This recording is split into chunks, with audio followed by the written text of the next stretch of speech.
Hello दोस्तों। तो जैसा कि मैंने पहले आईडीपी के ऊपर वीडियो बनाई थी कि आप अगर इंडिया से जापान आ रहे हैं तो आपको आईडीपी के लिए कैसे अप्लाई करना है इंडिया में।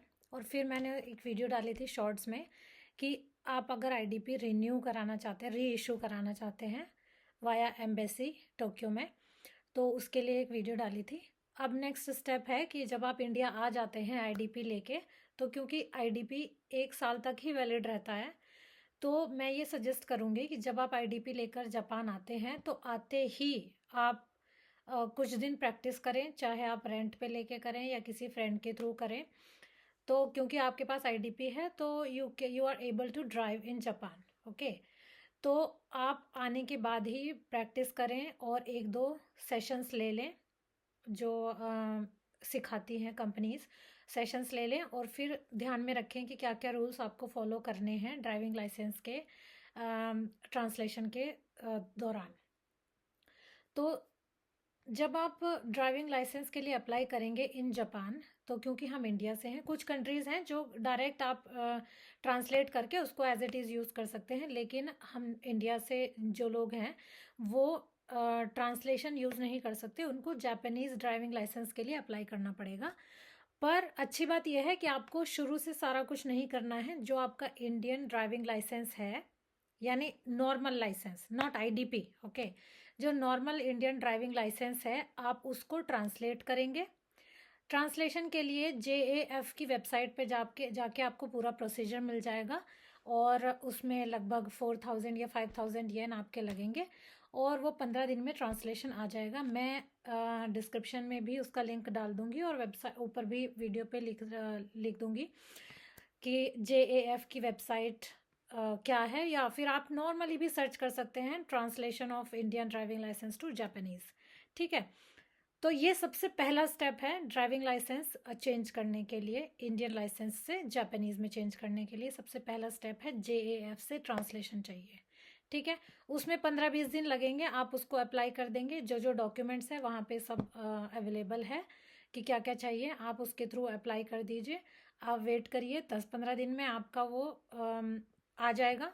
ठीक है।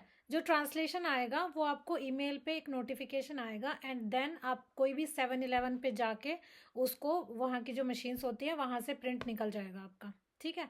फिर ये एक बहुत ही इम्पॉर्टेंट डॉक्यूमेंट है आपका ड्राइविंग लाइसेंस अप्लाई करने के लिए, तो इसको हमेशा संभाल के रखिए। और ये एक ही बार इशू होता है, मशीन से एक ही बार इशू होता है, तो इसलिए उसको संभाल के रखना है। चाहे आपकी एप्लीकेशन 1 साल 1.5 साल तक चलती रहे, 2 साल तक वही यूज़ होगा।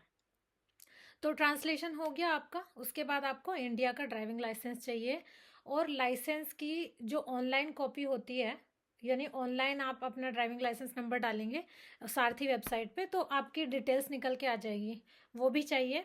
ठीक है। आपका पासपोर्ट चाहिए, ज़ाइलू कार्ड चाहिए, रेजिडेंस कार्ड यहाँ का, जापान का। और जो है आपका रेजिडेंस प्रूफ कहाँ से मिलेगा, वो भी आपको 7-Eleven से मिल जाएगा। कोई भी 7-Eleven पे जाइए, आप अपना कार्ड स्कैन कीजिए या जो भी प्रोसीजर है वहाँ पे आपको पता चल जाएगा। नंबर डालेंगे आप, ज़ाइलू कार्ड नंबर डालेंगे तो आपका एक रेजिडेंस प्रूफ आ जाएगा, यानी कि यहाँ के आप निवासी हैं। आप उसको बोल सकते हो, बोनाफाइड बोल सकते हो, उस टाइप का एक रहेगा।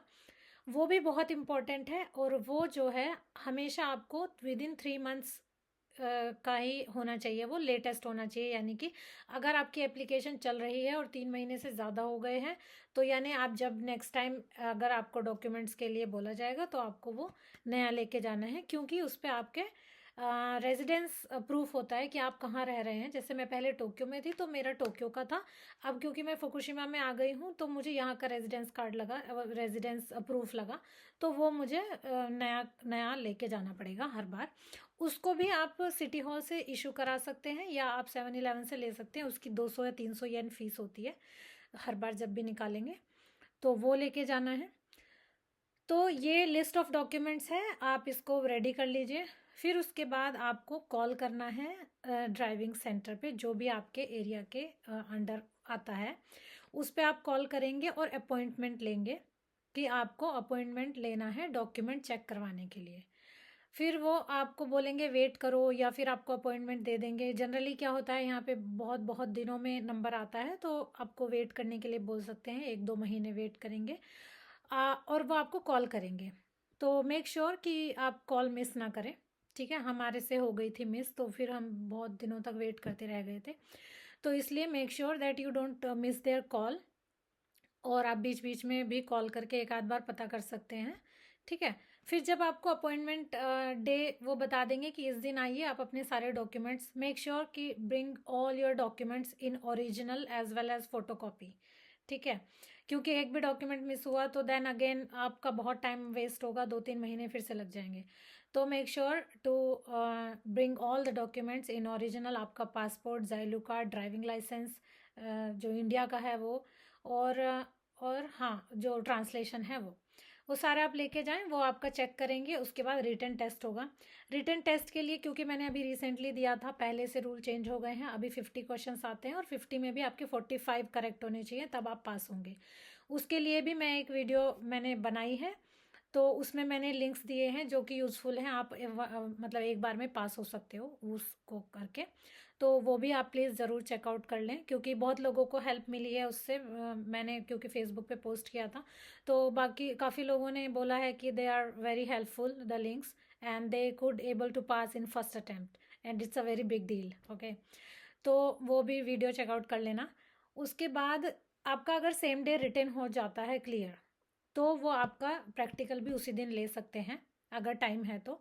लेकिन अगर रिटर्न क्लियर नहीं होता है तो आपको फिर से रिटर्न देने जाना पड़ेगा बार बार, जब तक आपका क्लियर नहीं होगा वो आप जाते रहेंगे।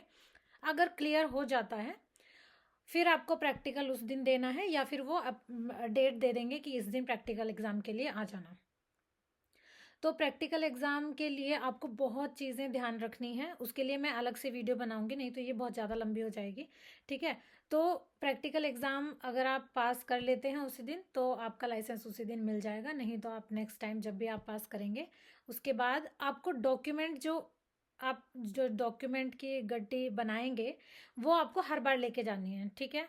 हर बार आपको वो फाइल लेके जानी है, वो हर बार डॉक्यूमेंट चेक होंगे, हर बार आपके आई टेस्ट वगैरह सब कुछ हर बार होगा, और हर बार ही आपको 2500 येन फीस देनी होगी जब भी आप प्रैक्टिकल टेस्ट के लिए जाएंगे। हाँ, मैं फ़ीस का तो बताना भूल ही गई। तो आपको फ़ीस जो लगेगी, आपको ट्रांसलेशन के लिए फ़ीस लगेगी। फिर जिस दिन आप डॉक्यूमेंट चेक करवाने जाएंगे उस दिन भी शायद 5000 येन, और इससे कम ही है, इतनी कुछ फ़ीस लगेगी, ठीक है। फिर उसके बाद जब भी आप प्रैक्टिकल टेस्ट देंगे, इवन रिटन टेस्ट देंगे उसकी फ़ीस अलग है, प्रैक्टिकल देंगे उसकी भी फ़ीस अलग है। जितनी बार भी आप प्रैक्टिकल टेस्ट देंगे उतनी बार ही अलग अलग आपको 2500 फ़ीस हर बार देनी होगी, ठीक है। फिर आपने पास कर लिया तो आपको उसी दिन लाइसेंस मिल जाएगा and you are free to drive from that day itself. तो ये है अगर आप जापान में ड्राइविंग लाइसेंस चेंज करना चाहते हैं। मैं फिर से एक सलाह दूंगी कि आप आईडीपी लेकर आ रहे हैं तो वो 1 साल तक के लिए वैलिड है। डोंट वेट कि मेरा आईडीपी ख़त्म होगा उसके बाद मैं अप्लाई करूं।